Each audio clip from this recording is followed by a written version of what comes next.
Let's take a look. Thanks for the advice and support, but Israel will make its own decisions. That was the message from Benjamin Netanyahu to his British and German visitors who came here to Jerusalem today. Now, they are now at a G7 meeting of foreign ministers in Italy pushing for coordinated sanctions against Iran. But their calls for restraint do not appear to have stretched to Gaza, where the killing goes on unabated, or to the West Bank, where tensions have also been escalating. Here's our foreign affairs correspondent, Secunda Kamani. Hezbollah rockets and drones slam into northern Israel, injuring 18 people. Retaliation for Israeli strikes yesterday that killed 2 of the group's commanders. There's now a global effort to prevent a similar, far more dangerous cycle of tit-for-tat attacks breaking out, with Hezbollah's key ally, Iran. It fired a massive barrage of missiles at Israel over the weekend, retaliation for an earlier Israeli strike in Damascus. If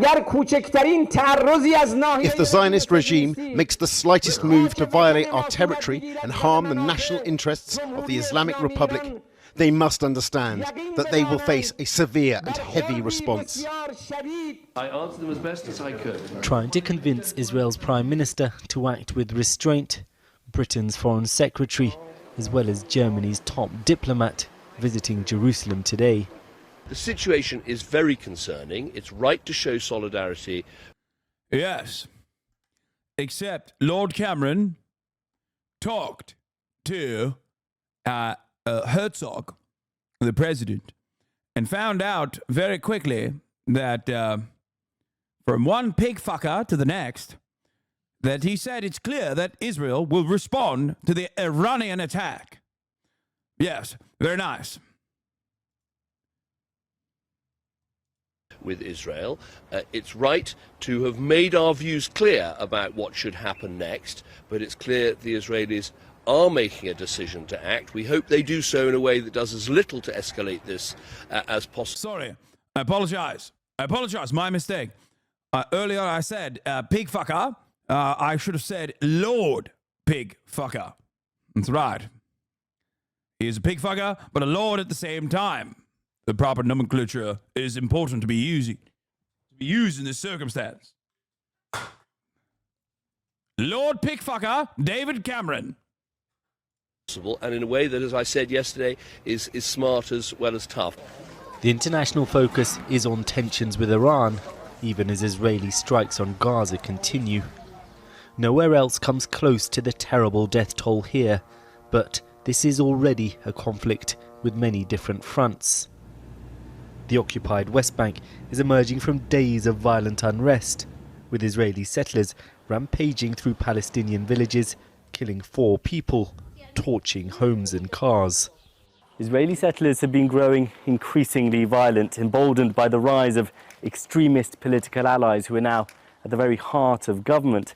And I mean, they already were emboldened by that. The thing is, right now, they're also taking advantage of the lack of attention being paid to the West Bank.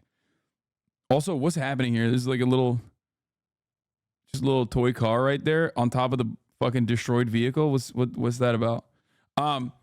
Anyway, that is what is happening, by the way. They've been emboldened. They've been getting like actual logistical support from the government because Itamar Ben-Gvir is doing everything he can. He was like arming them, giving them fucking literal IDF gear and shit. You know, fatigues and whatnot.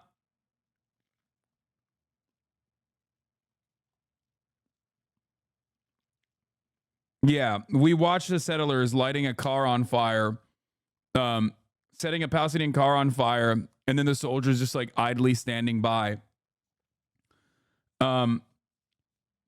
But yeah, basically the settlers are like, never let a good crisis go to waste, and they're taking advantage of the circumstance by really increasing the pressure and increasing the violence in the West Bank because they're fucking freaks. By Israel's war in Gaza. Futna and her young family were amongst those who fled in terror. We were so scared. We started screaming and ran out of the house without taking anything with us. We took our children and escaped. They have been very badly affected. My youngest son hasn't spoken since. But you'll stay here? Yes, sure.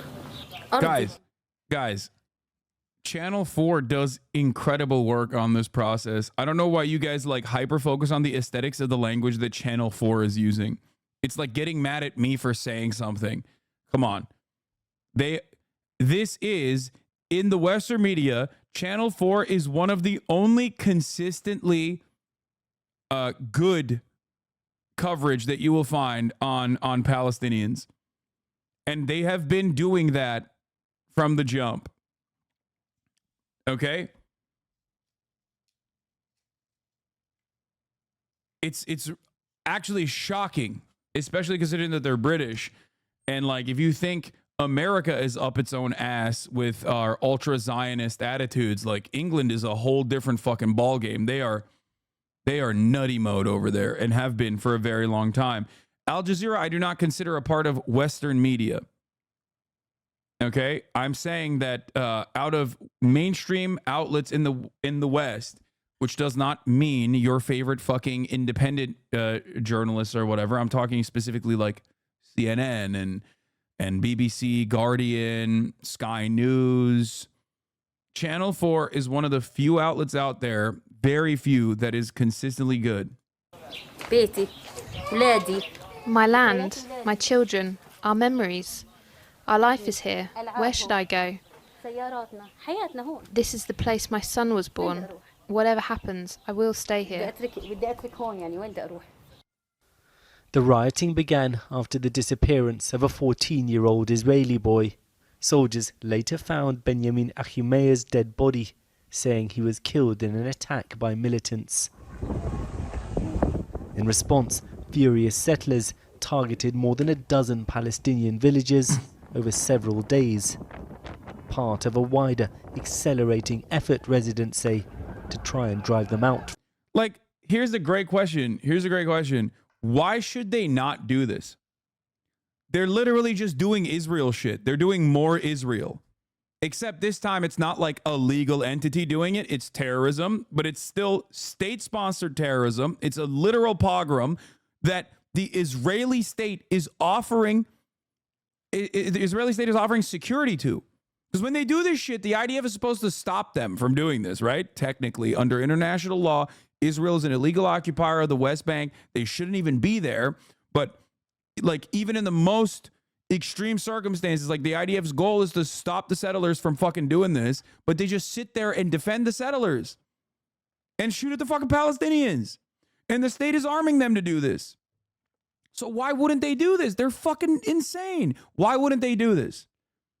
Imagine a world where if the American government, for example, was, let's say, routinely trying to prosecute trans people, okay? Routinely trying to prosecute trans people, and then giving weapons directly to like Christian fascist militias to go out and hunt trans people, okay?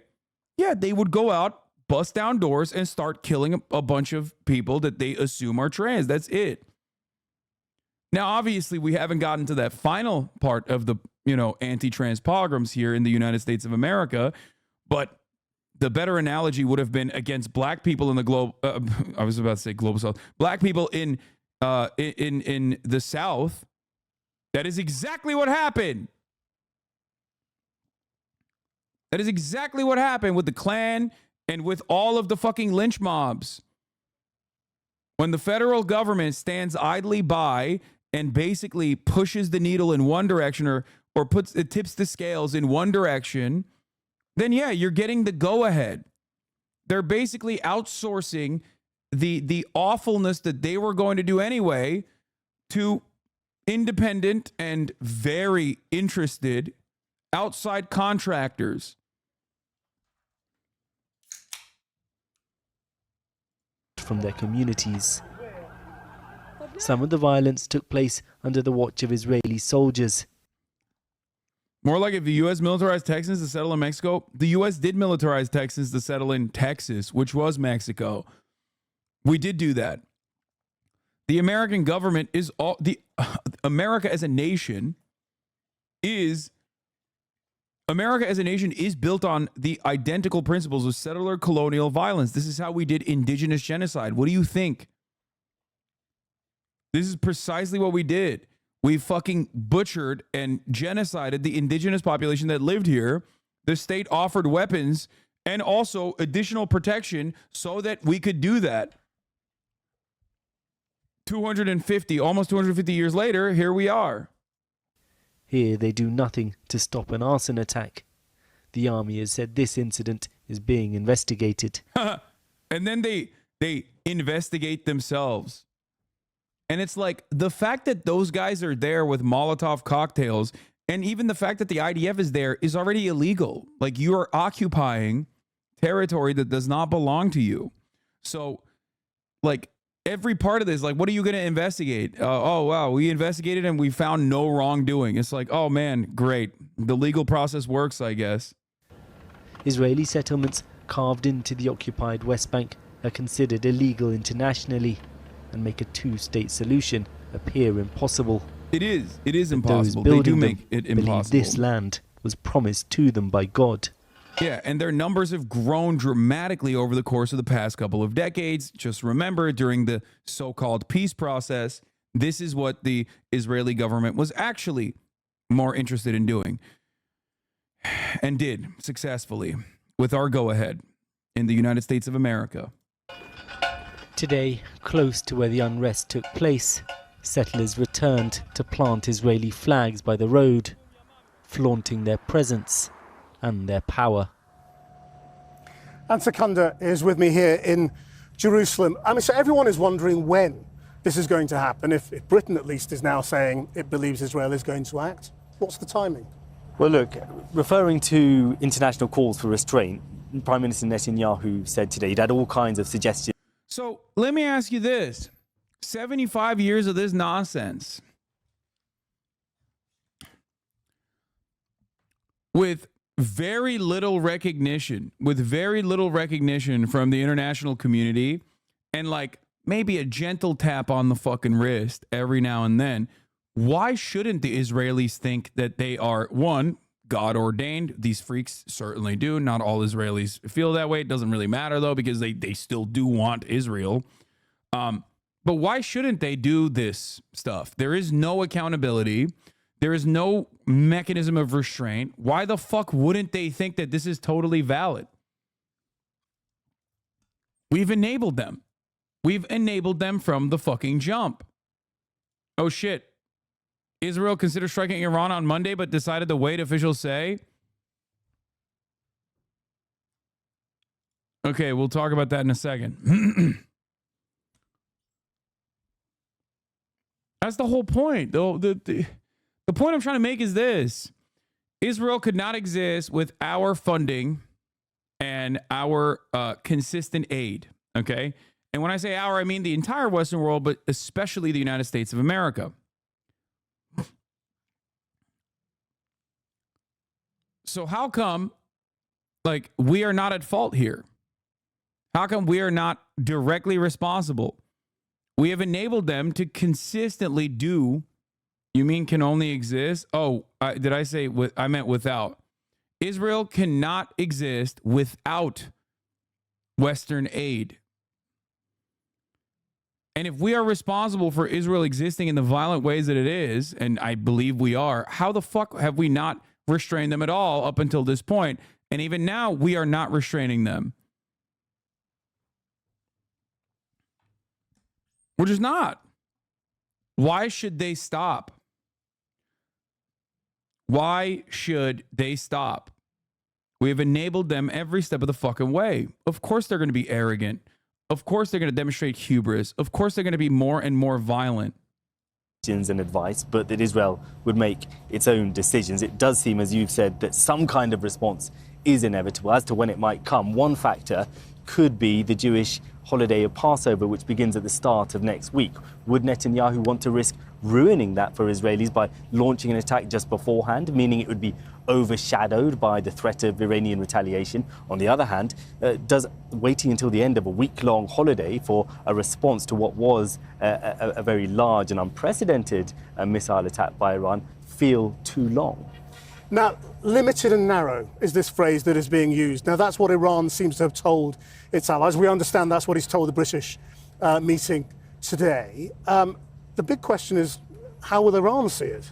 Well, that is the big question. I mean, you get the impression from the Israelis that just like the Iranians, they do not want to go to a state of all-out war. But at the same time, for a long time, Israel's military policy has been that when you're hit, you hit back so hard that your enemy doesn't ever strike back again. Of course, the reality is things don't always play out like that. And as you've said, what's seen by the Israelis as a fairly targeted, narrow strike that presumably wouldn't cause civilian casualties, wouldn't target Iranian nuclear facilities, might not necessarily be seen as so targeted or reasonable by the Iranians. I mean, underlining how much of a risk of miscalculation there is. Remember the miscalculation Israel made in thinking about Hamas prior to October the 7th. They thought that Hamas in Gaza was not interested in entering.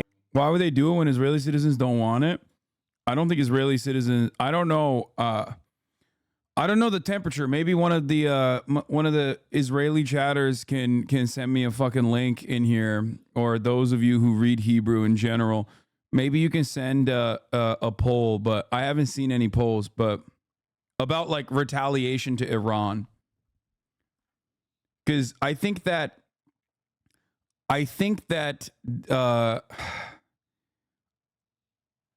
I'm sure there's a poll. The poll I've seen was roughly 50-50. Okay, that's good enough for me. That is the most amount of restraint you're going to see from the Israeli population. If it's 50-50, that means it is actually, there is enough distaste. Because if you look at, especially when you look at the demographic breakdown between, and this is, once again, Israel's own demographic breakdown, not mine, the Jewish population of Israel versus the Arab population of Israel, Palestinian citizens of Israel versus the full-blown citizens of Israel, and their interest in pummeling Gaza, the numbers are not around 50-50. Times of Israel poll, 74% of Israelis oppose counterstrike in Iran if it harms security alliances. Over half of Hebrew University survey respondents see the need to consider political military demands from allies, say U.S. aid in thwarting attack obligates Israel to coordinate further actions. Yeah. If it compromises security, I mean, it does compromise security. So, that is much more reasonable.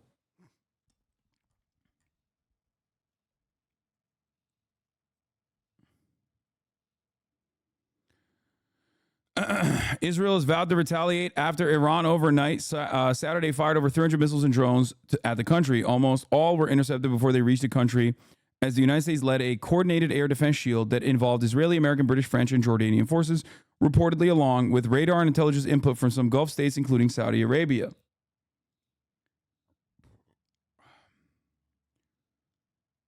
Survey conducted at Hebrew University shows that the public is divided on the question of whether Israel should respond to the Iranian attack that took place on Saturday night. 74% oppose a counterattack if it undermines the security alliance with Israel's allies. 52% answered that it is better not to respond in order to end the current round of conflict, while 48% answered that Israel should respond, even if that means the price would be the extension of the current round. Yeah, this is definitely very different than at least all of the polls that we've seen thus far from the Israeli population that talk about continuing the attacks on Gaza.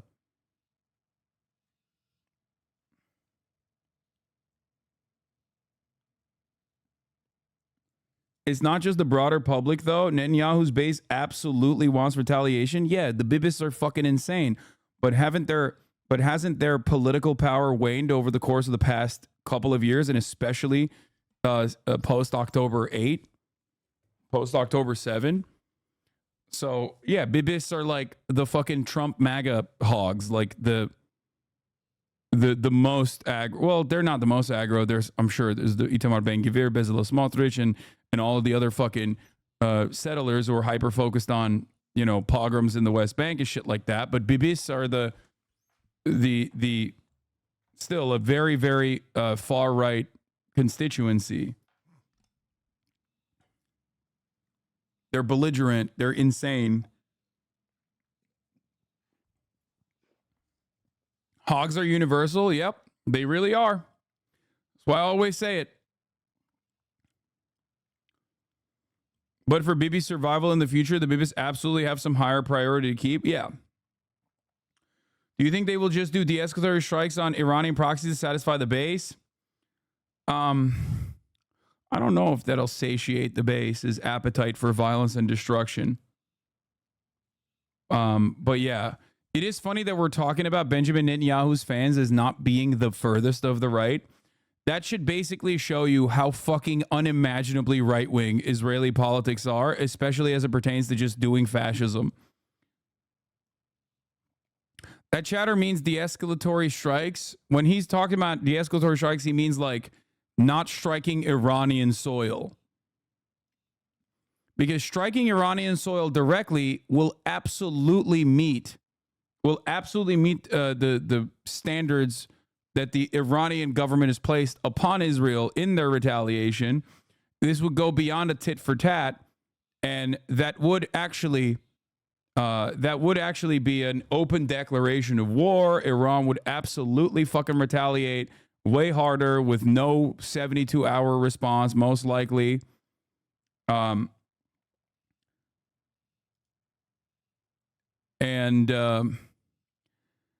mean, this goes further to prove the point that I make all the time, by the way, which is that Israel only responds the force, and the Israeli public only responds the force. You can tell, like, the fact that they're so split on this, the fact that they know that, escalating the conflict to Iran would actually bring home into Israel proper the conflict in ways that, like, pummeling Gaza never can. It's just like, because these guys aren't saying, let's not attack Iran because, oh no, we'll kill a bunch of Iranian civilians. I'm sure some feel that way, but many are not saying this because they fear that, like, Iranian lives, they fear that, like, they fear for the safety of Iranian citizens.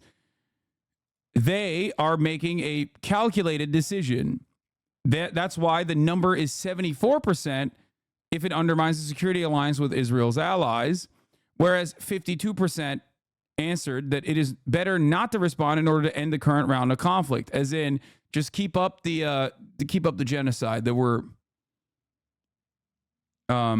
keep up the genocide, eyes on the prize.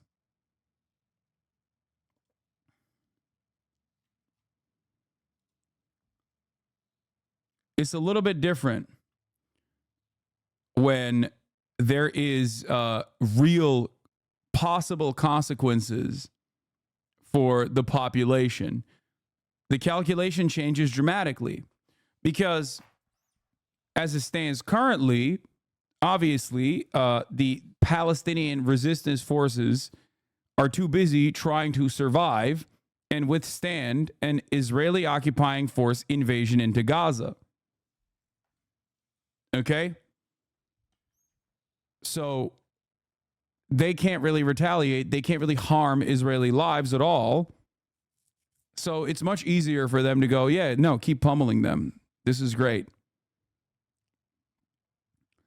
The IDF says 14 soldiers were wounded in the Hezbollah drone and missile attack on Arab al-Aramshe earlier today. 6 troops were seriously wounded. 2 are listed in moderate condition. Another 6 are lightly hurt. In all, 18 people were taken to the Galilee Medical Center in Nahariya for treatment. Fighter jets also hit buildings used by Hezbollah and other infrastructure in Nakura and Yarine, the army adds. I do think that, like, Hezbollah is definitely increasing the pressure from the north.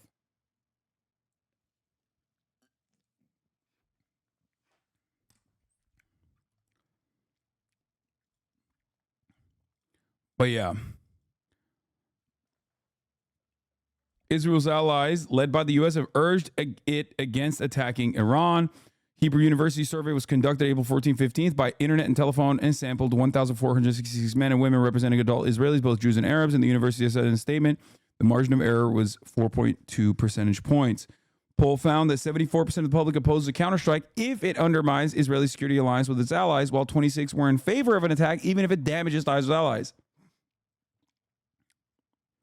Over half, 56% of respondents believe Israel should respond positively to political and military demands from its allies in order to ensure a sustainable defense over time. Yeah. We'll talk about this in a second as well. So this recognition from the Israeli public, this recognition that you are seeing from the Israeli public comes from the same attitude that I mentioned. Only when the war comes home do the Israelis ever actually think about the potential consequences and think about exercising a little bit of restraint and urge restraint. Bibis aren't the furthest right in that, unlike Ben Gvir and Smotrich's bases, they really do shit like fundraise for people who burn families alive or chant death to Arabs altogether. However, they're very Trumpy in that there's a cult of personality and they cannot be swayed about anything. Corruption, la la la, all fake. I shit you not. They chant Bibi, King of Israel at rallies. Yeah, no, they're... Yeah, I mean, it's like if the American Nazi Party had like a valid constituency and an actual party representation in the American Congress. And you know, you had like people who were even further to the right than Donald Trump, which we do, and had like actual representation for those people. And then you had the Trumpers who were basically fascist as well, but you know, not as directly and outwardly fascist. Hog is a universal language, exactly. What do you mean if American Nazis has representation? No, I said the American Nazi Party had direct representation in Congress. I'm using my words very carefully. Tom Cotton is a fucking Nazi, but he is still a part of the Republican Party. So in America, we get to like hide I guess most extreme aspects of political polarization under the two-party duopoly.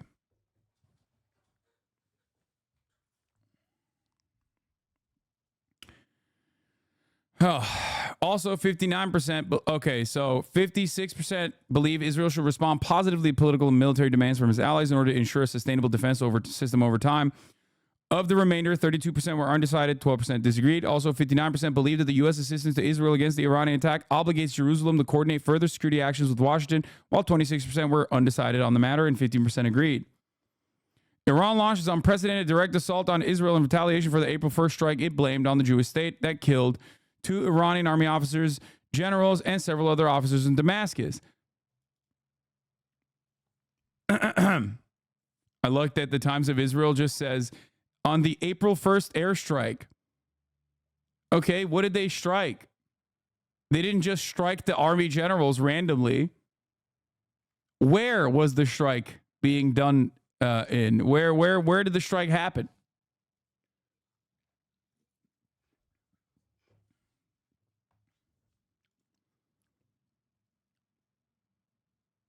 Yeah, we're going to talk about the Dubai cloud seeding saga as well in a second. The HAARP conspiracists were right. I'm here to fucking eat crow and tell you the truth, okay? There's weather machines out there, baby. There's weather manipulators out there. A bit of kick drama? Sure, I'll look at that in a little bit. Bro, do you think the American media are trying to make Bibi into a scapegoat? Wait, hold on. Oh, this isn't real, dude. What the fuck? That's such a funny tweet. I don't think this is real.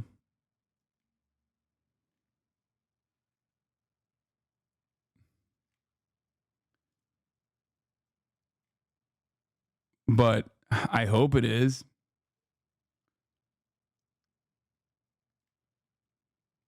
Dance powder, I thought the world government banned that. Damn, the fucking Dude, you're right. One Piece is real, dude. You're right. Anyway. Hitler, dude. What now? Okay.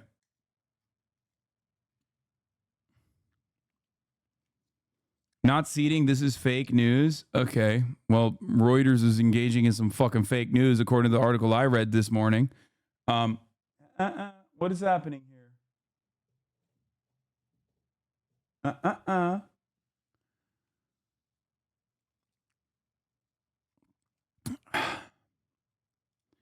All right, let's fucking finish this, and then I'll get into more of this stuff. Your dog hates you. They were very yeah, she hates me.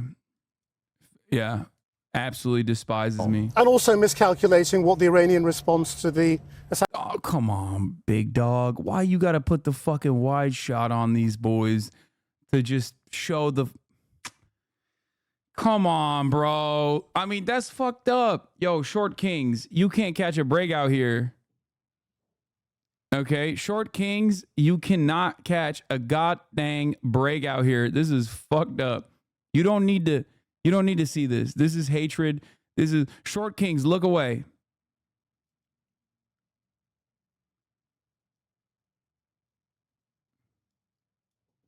What? Okay, I had enough of your lies. Wait, what? I live in Dubai and the weather is real. It's called a supercell cloud. They always do cloud seeding, but not more than the usual. If it's seeded, why did Qatar and Oman didn't get affected? Wait, what? Dude, calm down. I haven't even covered it yet. You're like fucking freaking out. I think it's a combination of a miscalculation / extreme weather. Did you illiterate? What? No, I think it's a combination of a miscalculation on the cloud seeding front with extreme weather conditions as a consequence of fucking of global warming. Calm down, dude. I haven't even talked about it yet. My man said, okay, I had enough of your fucking lies. Like, holy shit. Assassination in Syria would be. It's been a story of miscalculation. Indeed. I mean, I think Israel and its allies were surprised by just how many, particularly ballistic and cruise missiles, were fired by Iran over the weekend. Thanks, Secunda. So how and where could Israel look to respond? Well, the boldest and riskiest option would be strikes on Iran itself. Military bases, missile and drone strikes, or even nuclear facilities could be targets in that scenario. A lower risk approach would be to step up attacks on Iranian proxies, such as Hezbollah in Lebanon or the Houthis in Yemen. Yeah, that's the one homie that don't play about the clouds, dude. He's like, listen, I've had enough of your lies, okay? I've been sitting here and I've been waiting. I've been biding my time, waiting for you to talk about the fucking clouds. I'm gonna lose my goddamn mind. Alternatively, Israel could attempt further targeted assassinations of Iranian assets, including in Iraq and Syria, like the one in Damascus, which sparked the latest escalation. A major cyber attack is also an option. Well, with Iran promising massive retaliation, could Israel count on repeating Saturday's successful shooting down of nearly all the Iranian missiles and drones, especially when around a third are thought to have been downed by Israel's Western and Arab allies? Well, Brigadier General Zvika Haimovich was the commander in charge of Israeli air defenses until 2018. I met him earlier today in Tel Aviv, and I asked him what would happen if any of the coalition partners decided they couldn't carry on supporting Israel in a burgeoning war with Iran. I think this is the biggest dilemma by the Israeli cabinet and the Israeli prime minister. How can you keep this coalition strong and stable enough? Because last Sunday, it wasn't the end of the game. It's only the beginning of the game. And now, if it will take a few or many phases, weeks, years, who knows? Now, if they are drawing up targets now, the expectation is it's going to be a mixture of Iranian and proxy targets. You know, how would you break that down as a military man? The fact that most of the scenario came from Iran land, The minority came from Iraq and Yemen and a few from Lebanon by Hezbollah. The fact that it was a direct message from Iran land to the state of Israel, the response should be to Iran. If you're drawing up targets, the Iranian attack didn't kill any Israeli civilians. Is it possible to draw up targets in Iran that do not kill? Absolutely. Absolutely. What kind of targets would they be? First of all, I think that there is no question that, and I will take a risk and say, that Israel will not attack the Iranian innocent people. And then talking about military, security, national assets in Iran, we can put a lot of them on the table. And do you think the Israeli military will be pushing for Iran's nuclear program to be on the list of targets? I think that might be part of the options on the table. Clearly it's part of the options. I mean, the question is where would the pressure be for those to be on the target list? The Iranian nuclear facilities in Iran, they are spread in a lot of locations. There is no one location, so you cannot compare it to the situation like it was in Syria when we attacked the nuclear in Syria, or even Iraq in Iraq back to the 90s. It's not the same. But I'm not sure that should be target number one. There are a lot of other targets that they can send a very clear message to Iran: you crossed the limit on Sunday. I mean, aren't we past the point of sending messages now? I mean, are you at war with Iran already? Absolutely. Absolutely. There is no other way to describe the situation after Sunday. It's a war on the table. Do you think your view that you're already at war is a common view within the military community? In spite of the fact that this is a war, there are a few levels of how to control the volume and the intensity of the war. Because on the same time, we are dealing with... Whoa, this guy's real mad, bro. Obviously a liberal secular Kurd who hides in the US and talks about stuff he does not know about and research and no science. Imagine being that useless to society. Before you say I'm useless, I will be working on a biomechanical projects. Not going to go into details. Bros in Dubai and hitting me with like Turkish racism. This guy has to be Turkish, right? There's no way. I don't do people in. Thanks for giving me dopamine. I crave the attention. I'm about to give you the 3-minute ad break at the top of the hour, bitch. That's what you're about to get too. Okay. Let me tell you something. If you're working on your biomechanical project, how about you work a little bit harder to fucking grind so you can get a $5 a month subscription at the top of the goddamn hour so you no longer see those 3-minute ad breaks at the top of the freaking hour. Okay. You can also get gifted a sub if you're lucky. It's kind of like cloud seeding, gift seeding. But if you're, sometimes the gift seeding could go awry. And the best, most successful method is if you subscribe on your own for $5 or free with a Twitch Prime. Here's the 3-minute ad break now. Okay.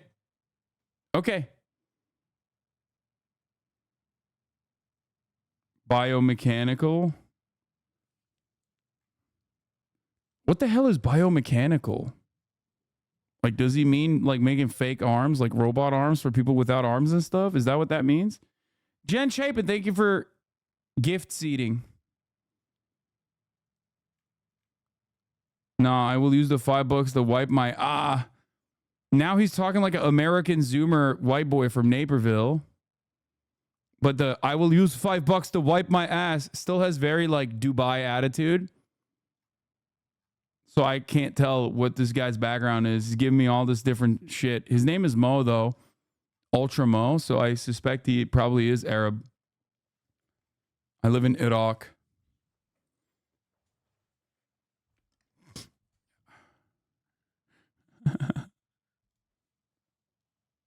This guy is a formidable opponent, bro.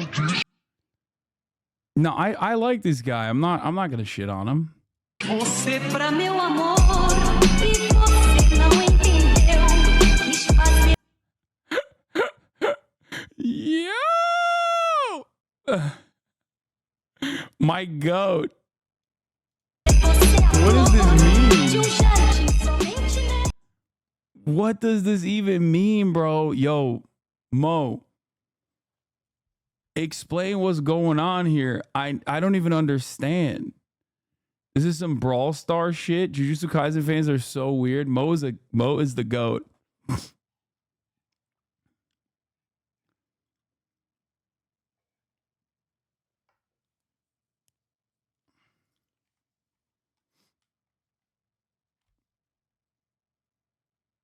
Zionists are now claiming that George Soros is funding anti-Semitic terrorists in the U.S. Truly the epitome of Zionist anti-Semitism. That's awesome. Is this what he meant when he said he's like doing biomechanical engineering?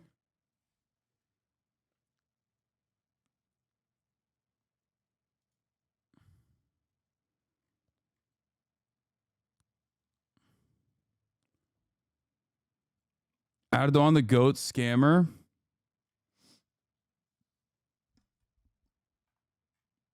Anyway, all right, let's fucking, what am I doing? I'm getting sidetracked here.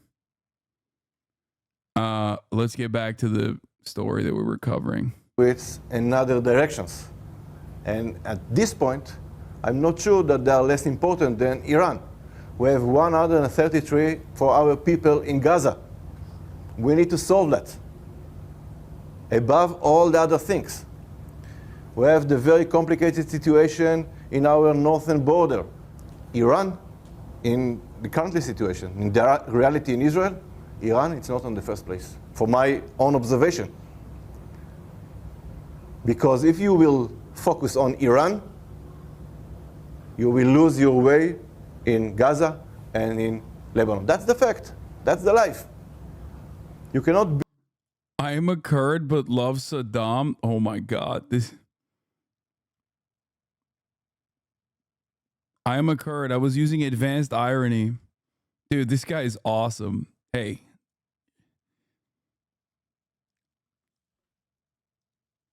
This guy's out of control, bro. Be on the same volume, ear, and ear. I mean, so this sounds like a strategic mess, what you're describing. It Because is. you're looking at a situation which. Dude, I'm sorry, but I keep stopping and I keep hyper-focusing on one chatter. But it's actually not just one chatter at all. This is broader. The point I'm about to make is so much broader than this. I fucking love the internet. Okay? And as an internationalist myself, and as someone who has been brain broken by American culture and American politics as I was growing up in Turkey, the fact that there is a dude in Iraq, okay, that there's a dude in Iraq who's Kurdish, who says he's a Saddam head, who's calling me a secular Kurd, which is odd. I don't know what that even means. I don't know if he's like using it as a diss, as a pejorative. Originally, I thought he was like using it as a pejorative as a Turkish person would. The fact that like this guy exists is amazing. Okay? It's just fucking amazing. I love that shit. I think it's awesome. There's no, like, this could not ever happen without the internet. You know what I mean?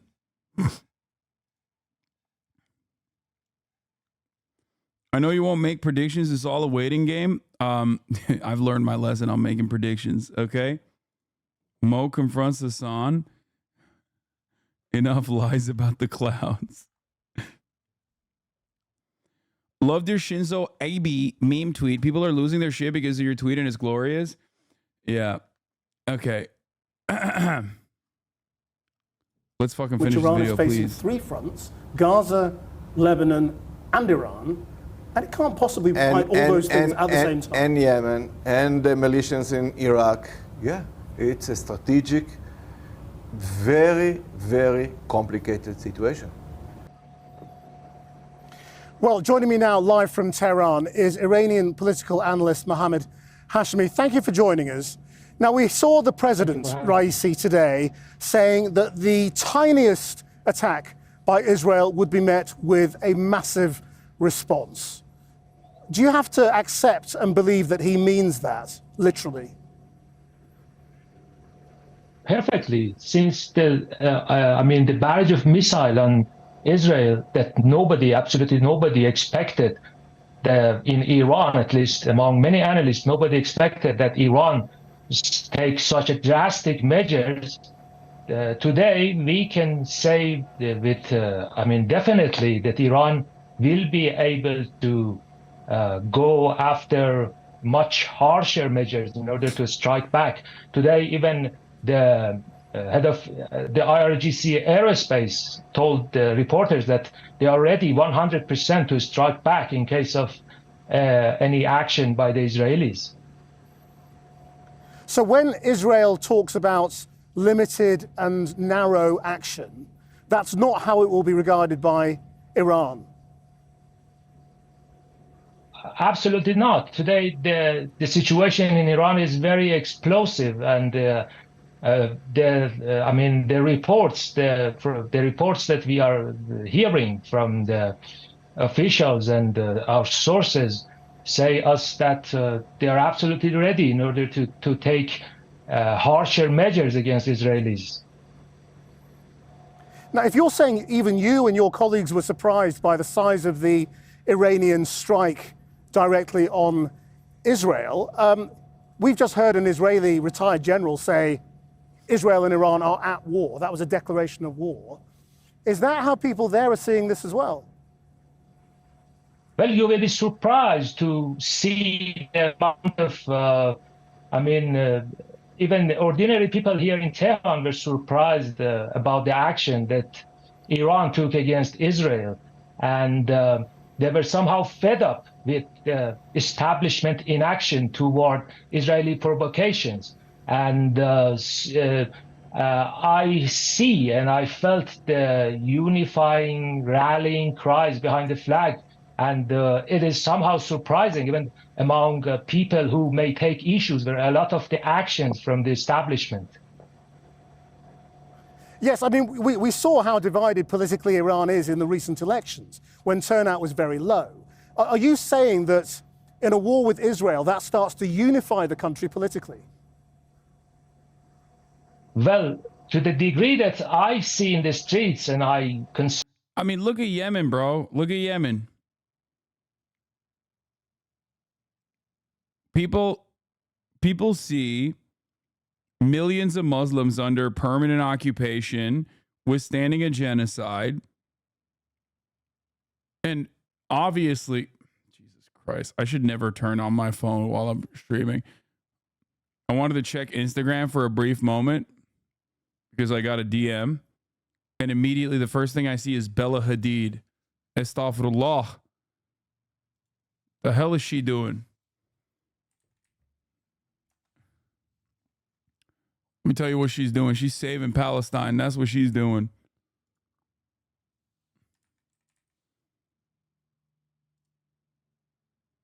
Posting about skincare.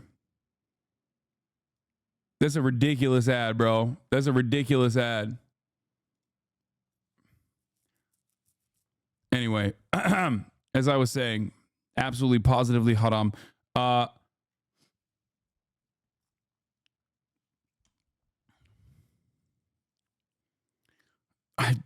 forgot the point I was making. That's ridiculous. I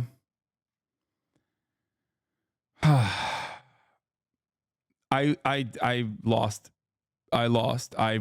my train of thought. Let's just continue with this guy. The colleagues, even I did not expect. So some of them who are very critical of the government stance in this, this particular action were met with somehow relief and satisfaction from the, I would say the majority of the people, the majority of the politicians, even from the reformist camp, the moderates, faces and figures were somehow supportive of this action. Of course, they are somehow concerned about the future escalation, but at the same time, they think this was the most appropriate course of action. Yeah, I was mentioning Yemen because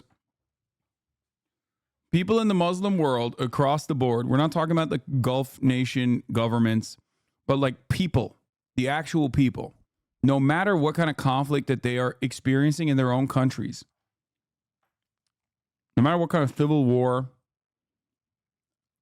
no matter what kind of hatred they have for their own governments, will very quickly cast that aside when they see the Palestinian plight.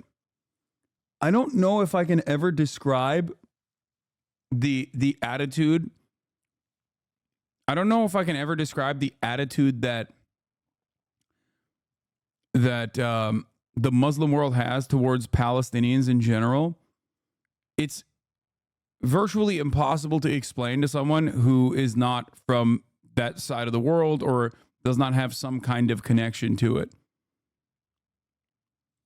You know what I mean?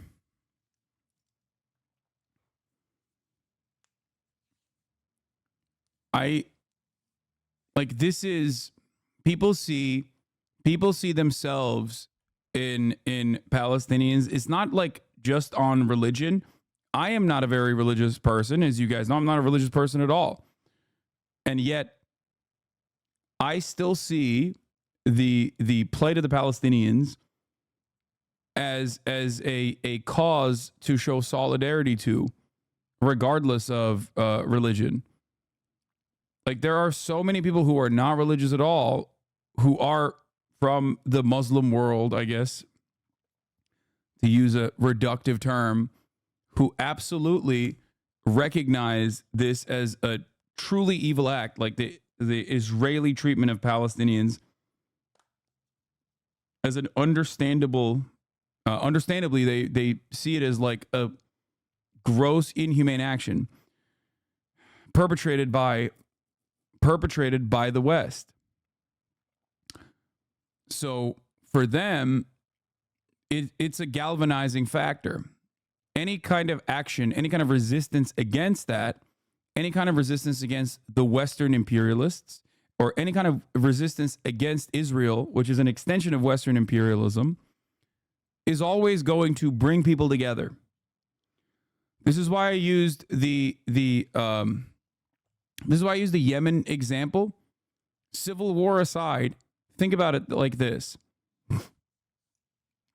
There are people in Yemen who were fighting one another, backed by the genocidaires, the UAE and Saudi governments, that were actively arming and aiding and abetting in the genocide of the broader population of Yemen against the Ansar Allah regime, which is backed by the Iranian government.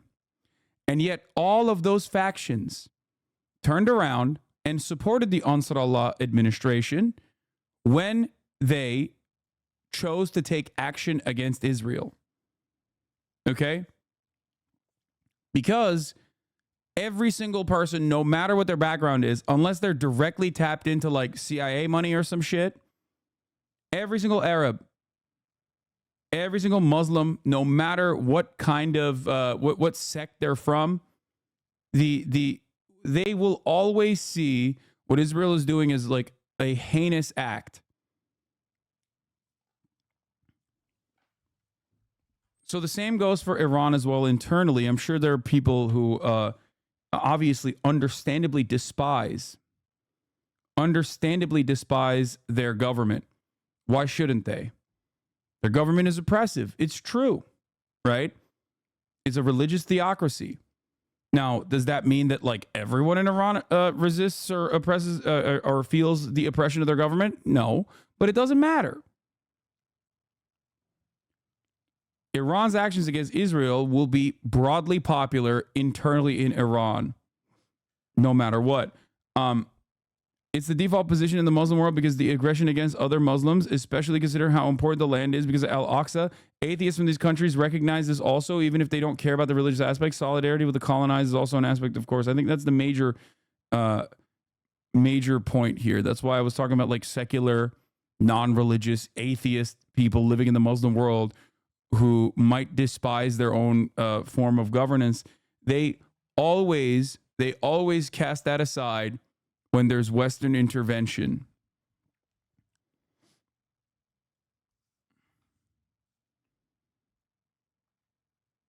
Action that Iran could take. So anti-Semitism is the only common denominator. You think finding Israel's genocide and Israel's apartheid is to be abhorrent is anti-Semitic, don't you have any shame or decency to tie Judaism to gross acts such as genocide? Don't you feel like that is actually anti-Semitic?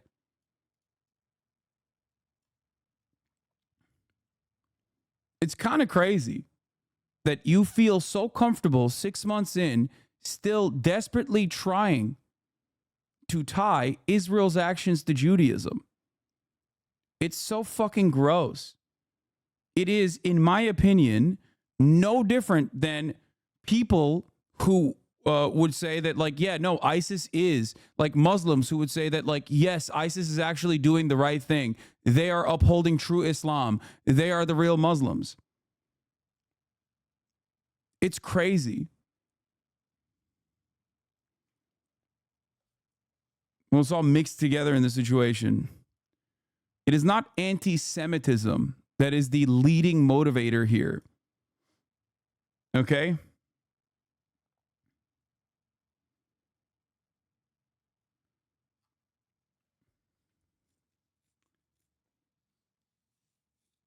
And like how Zionist Christians here in the USA represent Palestinian Christians, same thing. Exactly.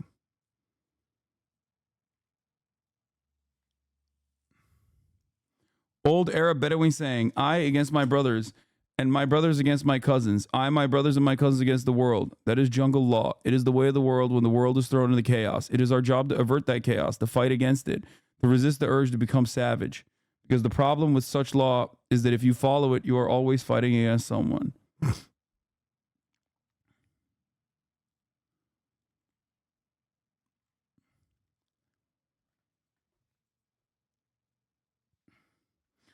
Justice is a Jewish value. Life itself is the highest value in Judaism. Zionism weaponizes Judaism in order to justify atrocities. Zionism is anti-Semitic. Exactly.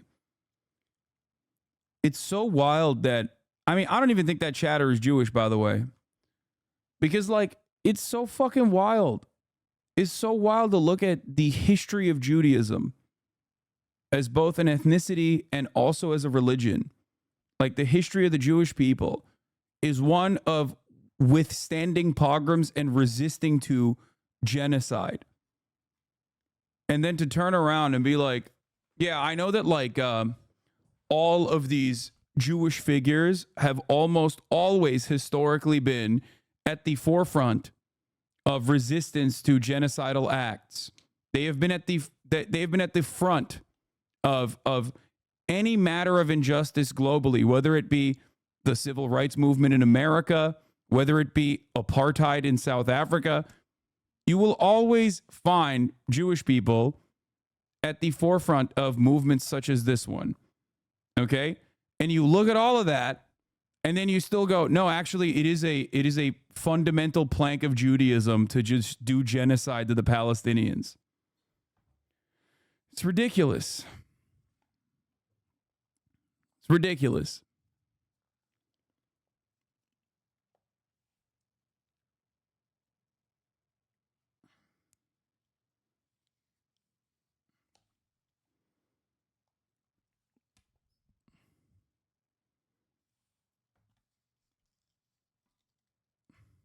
At this juncture in, history.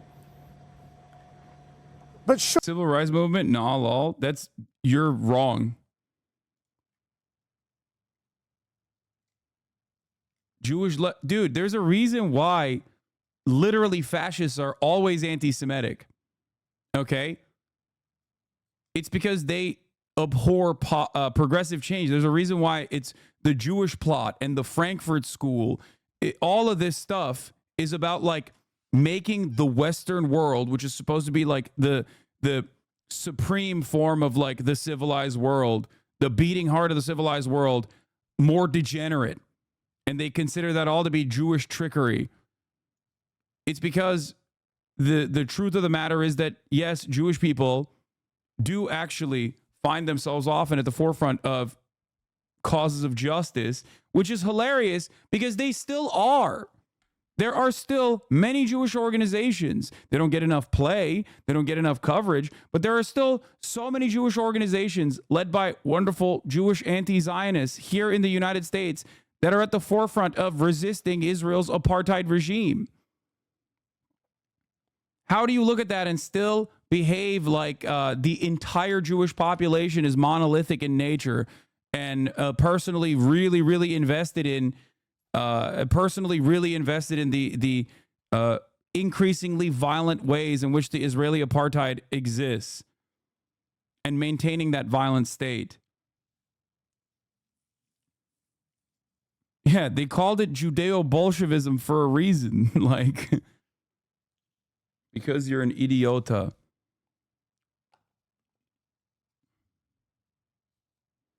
No, Palestine doesn't hate Iran. Religious wars, etc., Shiites versus Muslims, etc., so they don't have common enemies? No, that's ridiculous.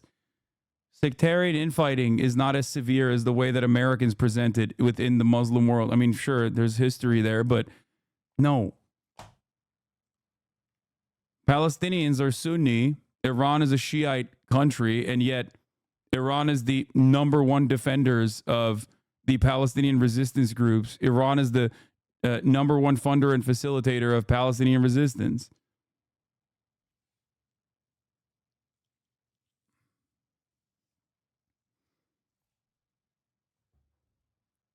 How does that work? If you ask the Palestinians, I'm sure they would be less happy about Saudi Arabia than they are about Iranian intervention in the region.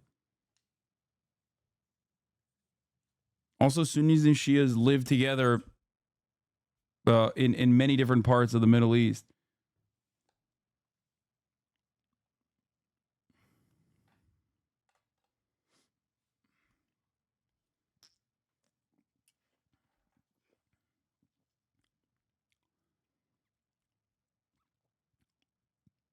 Anyway. Surely nobody wants war. I mean, it's disastrous for all sides. Absolutely not. Absolutely not. Of course, the situation in Tehran is somehow a lot of people see with somehow concern the developments. At the same time, they are somehow making fun of the Israeli actions, and somehow at the same time, they are very much concerned. The market has reacted to the situation. The market is also very volatile, but generally, I think I would say a lot of people have been supportive, have shown their support about the latest action that the Iranian army took.